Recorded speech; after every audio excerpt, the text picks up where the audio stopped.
So, off of the sermon and kind of talking about stuff like suffering, struggles, trials, the question is, what's the answer to weariness? I don't know that there's a answer the way we typically think of answers. So when we say, what's the answer, we're kind of asking, what's the solution to the weariness, which we tend to mean, what's the solution to the thing that's making me weary? You know, like in other words, how do I fix my problem? And I think biblically speaking, when we look at answers to weariness, we see that they're usually spiritual or psychological or relational answers, not fixing the problem, like problem solution answers.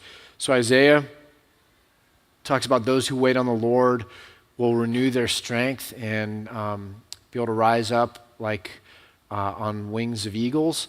And so this whole idea of renewed energy and renewed strength that comes spiritually if we wait in time for God to carry us that way, or to change the circumstances either internally or externally, and that we'll be able to rise above those challenges.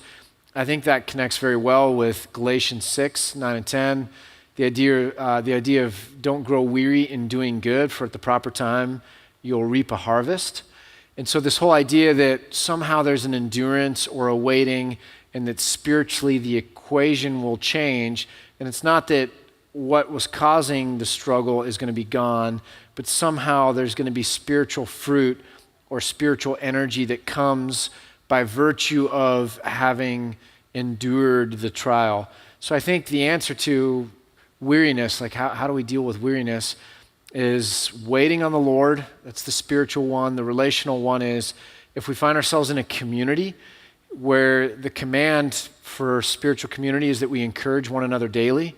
This idea that we're pouring into each other, carry each other's burdens is another verse in the New Testament. Carry one another's burdens. This idea that relationally, if we get networked in, we're going to find an answer to our weariness just in virtue of Christian community. So I think those are the answers. There are ways in which we triumph over the difficulties or challenges, but it's very different than the way we hear that question, which is, like I said, more in line with kind of that American way of fixing problems, self-help. How do we remove the stressor in the first place? So hopefully that helps. We can chase it down some more if someone wants, or we can go a new direction.